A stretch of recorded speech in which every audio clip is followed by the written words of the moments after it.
बिस्मिल्लाहिर्रहमानिर्रहीम।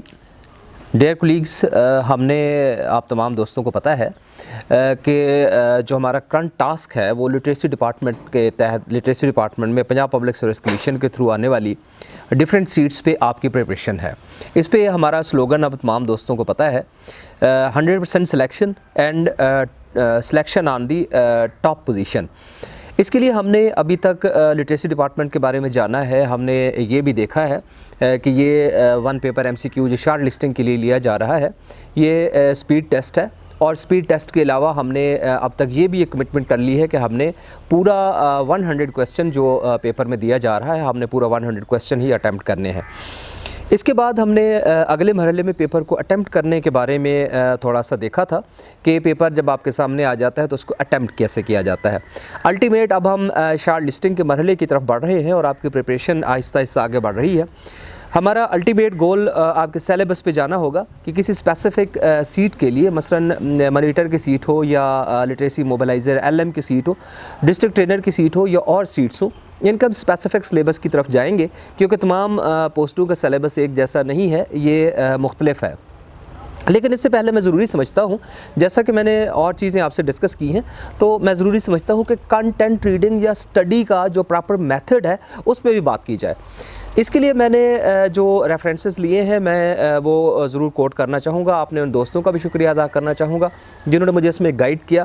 ख़ास तौर से मेरे वो तमाम दोस्त जिन्होंने तहसीलदार के पेपर और नायब तहसीलदार के पेपर को टॉप किया था। इसके अलावा लेक्चर के डिफरेंट सीट्स पे जिन्होंने टॉप किया या जो दूसरी सीट्स पे टॉप करते रहे, मैंने जिन लोगों के इंटरव्यूज़ किए, इन तमाम मेरे दोस्तों ने ड्यूरिंग इंटरव्यू और इंटरव्यूज़ के बाद जो हमारे सेशन हुए उसमें हमें मुझे बहुत सारे नोट्स दिए। इन नोट्स से मैंने ख़ास तौर से इसमें बहुत ज़्यादा मदद ली है और मैं उनका शुक्रगुज़ार हूं जिन दोस्तों ने मेरे साथ ये मुझे नोट्स दिए।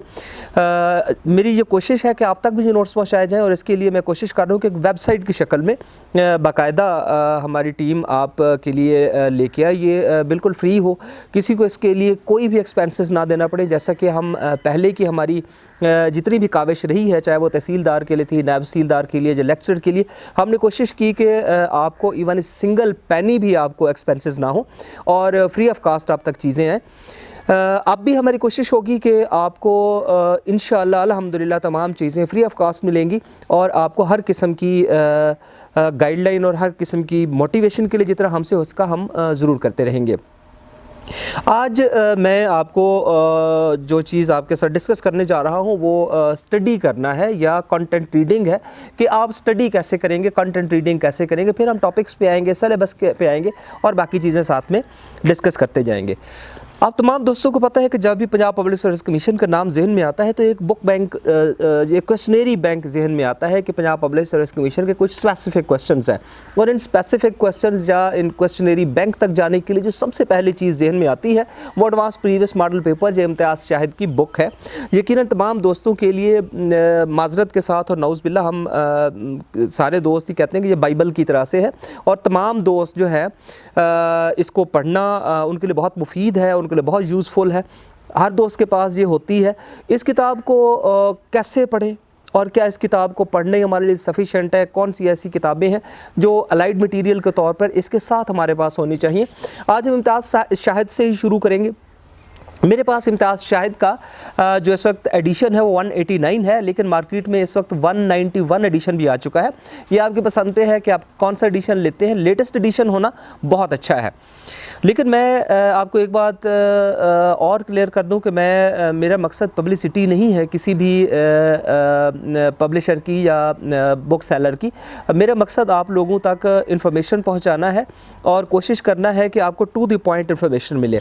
आज हम बात करेंगे कि इस किताब को पढ़ने का तरीका क्या है और जब हमारा एग्ज़ामिनर इस बुक के हवाले से या जो questionnaire bank of the Punjab public service commission है उसके हवाले से जो न्यू पैटर्न पे पेपर सेट करता है तो किस तरह से घुमा के पेपर बनाता है और हम कौन सी ऐसी लॉजिक्स पे, कौन सी ऐसी चीज़ों पे काम करें तो हम इस पेपर को अच्छी तरह से कर सकते हैं। सबसे पहले जो मैंने एक मेथड लिया है, ये एक बड़ी बुक है। इस किताब को कैरी करना, जिस किताब की हैंडलिंग बहुत मुश्किल होती है, तो मैंने ये किया कि इस किताब के मैंने 3 पार्ट्स करवा लिए हैं। अब ये मेरे पास ये बुक 3 पार्ट्स में अलग से मैंने इसको जेल करवा लिया है। अब ये 3 हिस्से हैं, तो 3 हिस्सों को कैरी करना मेरे लिए आसान है। बड़ी आसानी के साथ मैं इसका एक हिस्सा या एक पार्ट ले लेता हूँ, उसको मैं पढ़ता हूँ और उसके बाद फिर दूसरा पार्ट, तीसरा पार्ट, इस तरह से इसको कैरी करना मेरे लिए आसान हो गया है। इस किताब को पढ़ने का ख़ास मेथड है, और अगर इस ख़ास मेथड में आप किताब पढ़ते हैं तो फिर आपके लिए ये बहुत यूज़फुल होती है। पढ़ने का तरीका क्या है, क्योंकि ये एक बड़ी बुक है, ऑलमोस्ट अब 1300 से ज़्यादा इसके पेजेस आ चुके हैं। तो इस किताब को अगर आप शुरू से पढ़ने की कोशिश करते हैं तो आपके एक माइंड पे मेंटल एक फ़िज़िकल स्ट्रेस हमेशा से चलता रहता है। कभी तक मैंने इसके 50 पेजेस पढ़े हैं और बहुत सारे पेजेस जो है मेरे बकाया है, मैं इसको कैसे पढ़ूँगा या पढ़ूँगी। इसके पढ़ने का बेहतरीन तरीका ये है कि आप किताब को बंद करें। किताब को बंद करने के बाद रैंडम कहीं से भी खोल दें, और जैसे ही किताब आपके सामने खुलती है तो इसके वो पेज जो आपके सामने है, वो स्पेसिफिक पेज, राइट या लेफ़्ट, जैसा भी आप पसंद करते हैं, उस पर कोई एक सिंबल, कोई एक निशानी लगाएं।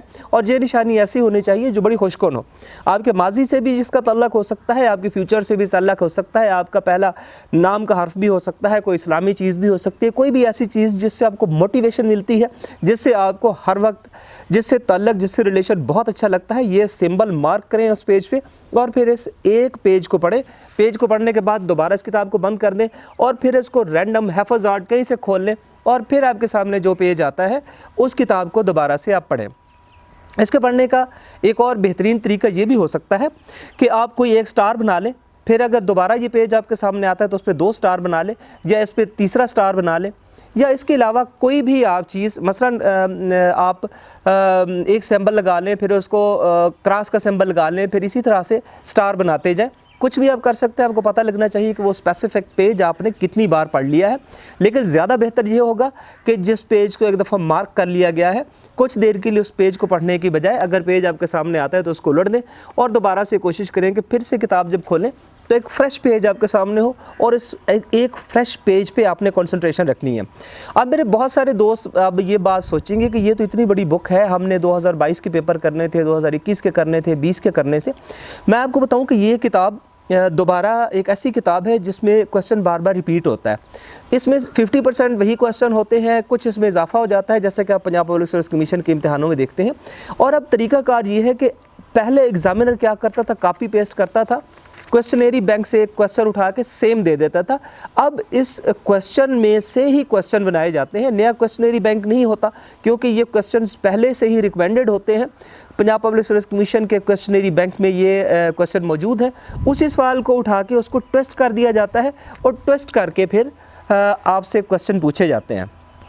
आज हम मेरे सामने इस वक्त जो पेज है ये 392 है, 189 एडिशन का 392 पेज आप देखिए।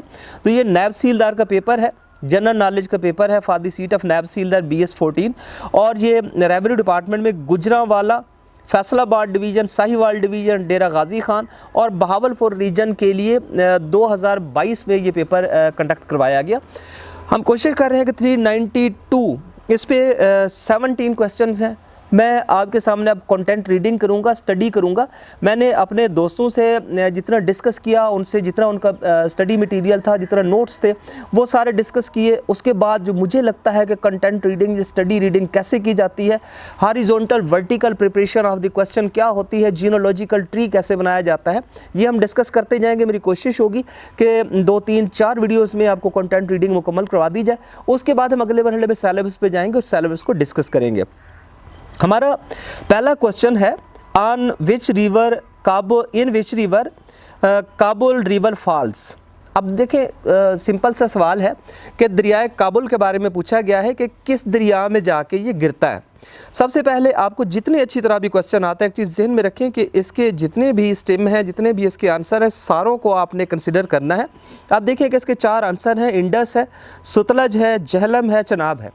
अब इसमें तो ये सिंपल सा है कि काबुल रिवर जाके इंडस में जाके गिरता है, और यहाँ पे खूबसूरती जहन में आती है। जैसे कि रिवर नाइल की बात अब करते हैं तो वहाँ पे ब्लू वाटर और वाइट वाटर जो है आके खुर्तूम के मकाम पे एक दूसरे से मिलते हैं, और वो खूबसूरती आपके जहन में आती है।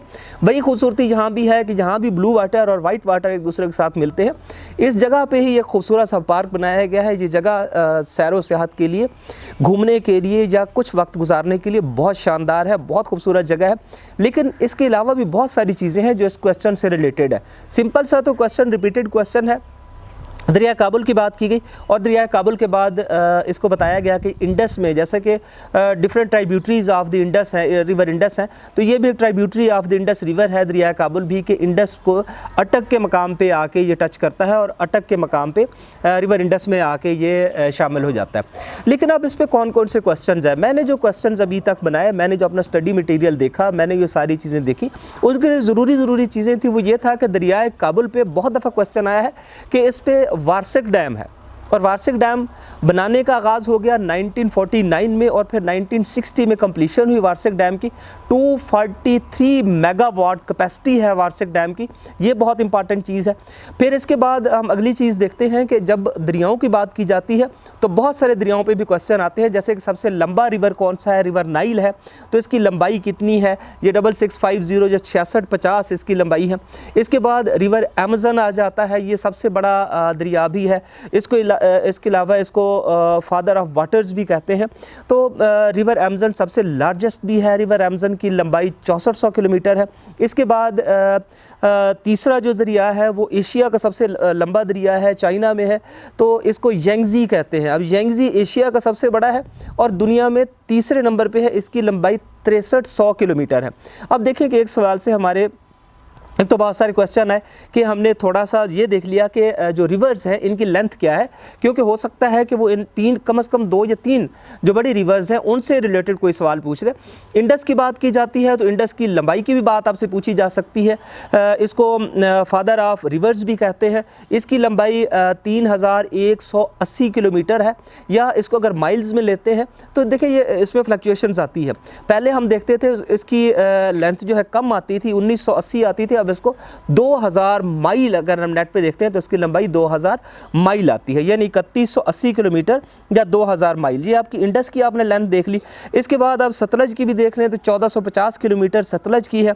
झेलम की आप देख लें तो 725 किलोमीटर है और चनाब की 960 किलोमीटर। इसमें एक जो मैं आपसे डिस्कस करना चाहूँगा कि एक क्वेश्चन बार बार किया जाता है कि पंजाब का सबसे लंबा दरिया कौन सा है, और अक्सर बच्चे इंडस लिखते हैं कि इंडस लंबा दरिया है। ऐसा नहीं है, पंजाब का सबसे लंबा दरिया सतलज है जिसकी लंबाई 1450 किलोमीटर है। अब देखिए किस तरह से हमने देख लिया कि एक क्वेश्चन में से हमने कई क्वेश्चन देखे, जिसकी स्ट्रीम्स थी, इसके आंसर थे, उसको भी हमने देखा कि घुमा के किस तरह से आपसे क्वेश्चन किया जा सकता है। इसके अलावा मुआहदा सिंतास जो है इसके बारे में, इंडस बेसिन ट्रीटी जिसे कहते हैं, और ये 19 सितंबर 1960 को जो एग्रीमेंट हुआ था, इससे रिलेटेड भी आपसे क्वेश्चन किया जा सकता है कि इंडस बेसिन ट्रीटी के तहत पाकिस्तान के हिस्से में कौन से रिवर्स आए और इंडिया के हिस्से में कौन से रिवर चले गए।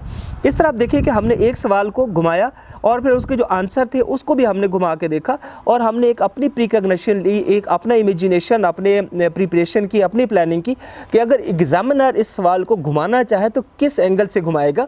और जब हम, आप यकीन करें कि इस लेवल पे चीज़ें घुमा के और ये सारी चीज़ें देख लेते हैं तो फिर आपके लिए आंसर करना डिफ़िकल्ट नहीं होता। और जितना भी मुश्किल, जितना भी कहते नहीं कि खप डाली गई, जितनी भी खप डाली जाए तो आप उस सवाल को बड़ी आसानी के साथ टैकल कर लेते हैं। ये हमने एक सवाल को देखा। अब हम इसके दूसरे क्वेश्चन पे आते हैं कि which of the following gas is used for cooling in refrigerators. अब देखिए कि रेफ्रिजरेटर्स में एक कूलिंग एजेंट की बात की गई है कि कौन सी ऐसी गैस है जो कूलिंग के लिए या रेफ्रिजरेशन के लिए इस्तेमाल की जाती है रेफ्रिजरेटर्स के अंदर। अब आपके पास जो ऑप्शंस हैं उनमें क्लोरोफ्लोरोकार्बन है, नाइट्रोजन है, हीलियम है और फिर नन ऑफ दीज है। तो इसमें आप देखते हैं कि CFC जो है, ये क्लोरोफ्लोरोकार्बन जो है, ये रेफ्रिजरेटर्स में इस्तेमाल की जाती है। बड़ा रिपीटेड क्वेश्चन है, बार बार ये क्वेश्चन आता है, लेकिन इससे रिलेटेड आपका एग्जामिनर घुमा के कौन से क्वेश्चन कर सकता है, एक क्वेश्चन और ट्विस्ट करके कौन से ऐसे क्वेश्चन हैं जो दिए जा सकते हैं। तो इसमें हम देखते हैं कि बेसिकली रेफ्रिजरेशन के लिए 3 किस्म की गैसें इस्तेमाल होती हैं। एक अमोनिया गैस जो पहले इस्तेमाल होती थी, इसके बाद ये क्लोरोफ्लोरोकार्बन जो CFC है, इसके बाद टेट्राफ्लोरोएथीन जो है, टेट्राफ्लोरोएथीन भी इसमें इस्तेमाल की जाती है। 3 गैसें हैं जो इस्तेमाल होती हैं, लेकिन इन 3 गैसों की बात करते हुए बहुत सारे और क्वेश्चन जो पूछे जाते हैं वो बेसिकली 2 चीज़ों से रिलेटेड हैं। इनमें से एक को GWP कहते हैं और दूसरे को ODP कहते हैं। GWP क्या है कि ग्लोबल वार्मिंग पोटेंशियल है, और ODP क्या है ओजोन डिप्लीशन पोटेंशियल। अब ग्लोबल वार्मिंग पोटेंशियल क्या है? ग्लोबल वार्मिंग पोटेंशियल ये है कि कोई गैस, जैसे कि क्लोरोफ्लोरोकार्बन के बारे में कहा जाता है कि अगर क्लोरोफ्लोरोकार्बन का हम इस्तेमाल करते हैं तो ये दोनों काम करती है। इससे एक तो ये है कि ग्लोबल वार्मिंग होती है, ग्लोबल वार्मिंग पोटेंशियल जो है इस गैस में है, और दूसरा ओजोन डिप्लीशन जो है, इससे ओजोन डिप्लीशन भी होती है या ODP होती है कि ओजोन डिप्लीशन पोटेंशियल भी इसमें है। अब इस चीज़ को हम समझने के लिए थोड़ा सा देख लेते हैं कि ओजोन क्या है। ओजोन एक गैस की तह है। अब गैस की तह अगर ये अपनी असली नेचुरल हालत में मौजूद हो तो दो काम करती है। एक तो जो ऊपर से अल्ट्रा वायलेट रेज आ रही हैं सूरज से या दूसरे किसी भी ज़रिए से, तो अल्ट्रा वायलेट रेज को नीचे आने से रोकता है। इससे कैंसर और इस किस्म की दूसरी जो मुज़र बीमारियां हो सकती हैं, जो बहुत ज़्यादा टेम्परेचर इंक्रीज़ हो सकता है या नीचे जो अल्ट्रा वायलेट रेज तबाही मचा सकती हैं, इससे ओजोन लेयर हमारी प्रोटेक्शन करती है। दूसरा क्या है कि नीचे से जो इंफ्रारेड रेज जाती हैं, तो इंफ्रारेड रेज को ये गुजरने देता है। इंफ्रारेड रेज ऊपर गुजर जाती हैं और इस तरह से जो ख़ास टेम्परेचर है हमारा इस अर्थ का वो बरकरार रहता है। लेकिन अब दो चीज़ें होती हैं। अगर तो ग्लोबल वार्मिंग पोटेंशियल जो है, कुछ ऐसी गैसें खारिज हों जो ग्लोबल वार्मिंग पोटेंशियल रखती हैं, तो ये क्या करती हैं कि तह बना देती हैं ओजोन लेयर के नीचे, और फिर इंफ्रारेड रेज क्योंकि ऊपर नहीं जा रही होती है, तो इससे भी ग्रीन हाउस इफेक्ट आता है। दूसरा ये है कि अगर कहीं से कोई गैस जो है वो ओजोन डिप्लीशन पोटेंशियल उसमें है और ओजोन को वो डिप्लीट कर देती है, या इसकी तह को पतला कर देती है, या कहीं से फाड़ देती है, जैसे अंटार्कटिका पे हुआ है, तो फिर क्या है कि ultraviolet rays direct hit कर सकती हैं हमें, या नीचे ज़मीन पे आ सकती हैं और हमारे लिए तबाही का मूजब बनती हैं। क्योंकि ये चीज़ आपको बताने का मकसद ये था कि इससे, क्योंकि क्लोरोफ्लोरोकार्बन ये दोनों काम करती है, इसमें GWP जो है या ग्लोबल वार्मिंग पोटेंशियल भी है और ओजोन डिप्लीशन पोटेंशियल भी है। इसलिए आपसे बहुत सारे सवाल जो है वो क्लोरोफ्लोरोकार्बन से रिलेटेड किए जा सकते हैं। मसलन पहला सवाल किया जा सकता है कि कौन सी ऐसी गैसें हैं जो ग्रीन हाउस इफेक्ट का बायस बन सकती हैं। इनमें एक तो खुद ओजोन है, जिस ओजोन लेयर की हम बात कर रहे हैं, ओजोन गैस भी ये काम करती है। कार्बन डाइऑक्साइड है जिसको CO2 जिसका फार्मूला है, मेथीन है, CH4 है, ये इसके अलावा क्लोरोफ्लोरोकार्बन है, इसके अलावा निट्रस ऑक्साइड है, फिर हाइड्रोफ्लोरोकार्बन है। ये कुछ ऐसी गैसें हैं जिनमें पोटेंशियल है GWP का या ग्लोबल वार्मिंग पोटेंशियल की हामिल है। अब ये भी क्वेश्चन किया जा सकता है कि इसके लिए रेफ्रिजरेशन के लिए कौन सी गैस जो है सबसे बेहतरीन हो सकती है। तो अब सबसे ज़्यादा अब देखें लेटेस्ट जो है वो टेट्राफ्लोरोएथीन है, लेकिन जो इन्वायरमेंट फ्रेंडली गैस है उसको अमोनिया कहते हैं। अमोनिया इन्वायरमेंट फ्रेंडली है। एनवायरनमेंट फ्रेंडली क्यों है? क्योंकि इसमें GWP पोटेंशियल ज़ीरो है, यानी ग्लोबल वार्मिंग पोटेंशियल ज़ीरो है। इसके अलावा ODP पोटेंशियल या ओजोन डिप्लीशन पोटेंशियल जो है वो भी इसमें ज़ीरो है, और एक बेहतरीन गैस है जो कि कूलिंग एजेंट के तौर पर इस्तेमाल की जा सकती है। अब देखिए कि हमने एक ही हमारा सवाल था, इस पर हमने ग्रीन हाउस इफेक्ट के बारे में भी थोड़ा सा देख लिया। हमने ये भी देख लिया कि ओजोन डिप्लीशन पोटेंशियल क्या होता है। हमने ये भी देख लिया कि बात कर रहे थे GWF की, जो ग्लोबल वार्मिंग पोटेंशियल की, वो भी हमने देख लिया। ग्रीन हाउस कौन कौन सी गैसें, आपको क्योंकि पता है कि रोज़ाना की बुनियाद पर ये इशू है, हमारी कायनात का टेम्परेचर बढ़ता जा रहा है। COP या कॉन्फ्रेंस ऑफ पार्टीज़ की कॉन्फ्रेंसेस जो 27 नंबर हो चुकी है, फिर 28 नंबर होने जा रही है, इनके बारे में जितने क्वेश्चन हैं उन क्वेश्चंस भी रिलेटेड हैं आपके ग्लोबल वार्मिंग से या ओजोन डिप्लीशन से। तो ये तमाम क्वेश्चन जो है आप कवर करते हैं एक ही क्वेश्चन के अंदर, और इसके जो जवाब हैं या स्टिम्स हैं इनके अंदर ही आप इतने मुख्तलिफ वैरायटी ऑफ इंफॉर्मेशन जो है आप कलेक्ट करते हैं। फिर आप किसी भी इम्तिहान के अंदर जाते हैं, किसी भी इंटरव्यू के अंदर जाते हैं, तो आपका शॉर्ट लिस्टिंग बहुत आसान हो जाती है। आपका वो जो इंटरव्यू है बहुत शानदार होता है, आपकी बातें बहुत मज़ेदार होती हैं और बहुत वज़न रखती हैं आपकी बातें, क्योंकि आपकी जो इन्फॉर्मेशन है वो टू द पॉइंट होती है। मैं फिर अपने दोस्तों का शुक्रिया अदा करता हूँ जिन्होंने मुझे नोट्स दिए, जिन्होंने मुझे इस काबिल बनाया कि मैं चीज़ें अच्छे तरीके से तैयार कर सकूँ, और जिन्होंने मुझे इस काबिल बनाया कि जब पंजाब पब्लिक सर्विस कमीशन के डिफरेंट टेस्ट होते हैं तो मैं उनमें अच्छा परफॉर्म कर सकूँ। और मेरी जो कोशिश है ये तमाम चीज़ें आप तक भी पहुँचाई जाएँ, लेकिन इसके लिए ज़रूरी है कि आप हमारे साथ रहिए। और मेरी भी कोशिश होगी कि मैं अपनी आने वाली वीडियोज़ में भी, जैसे कि हमने आज 2 सवाल किए क्योंकि मुझे एक ये चीज़ होती है कि मैं आपका टाइम वेस्ट ना करूँ, आपको बताऊं ज़रूर, आपको इन्फॉर्मेशन ज़रूर दूं, गाइडलाइन ज़रूर दूं, लेकिन आपका वक्त ज़ाया ना करूं। तो मेरी कोशिश होती है कि छोटी वीडियोस बनाई जाए। इंशाल्लाह अपनी आने वाली वीडियो में मेरी कोशिश होगी कि जो हमारे बाकी क्वेश्चंस हैं इन क्वेश्चंस के बारे में थोड़ा सा हम पढ़ लें और आपको अच्छी तरह से समझाऊं कि क्वेश्चन पढ़ने का या कंटेंट रीडिंग का या स्टडी का तरीका क्या है। मुझे उम्मीद है कि आप अपने कमेंट्स में मुझे ज़रूर गाइड करते रहेंगे, मुझे ज़रूर बताते रहेंगे कि हमारा पढ़ने का ये जो मेथड है, ये जो तरीका है, इसको हम और किस तरह से अच्छा बना सकते हैं। क्योंकि मेरा एक ही कोशिश है और मेरा पर्पज़, मेरा मकसद एक ही है कि आप लोगों को गाइड किया जाए, और मैं तब आप लोग अच्छा गाइड कर सकता हूँ जब वो मुझे अच्छा फीडबैक देते हैं। अपना बहुत ख्याल रखिएगा। Thank you very much. अल्लाह हाफ़िज़।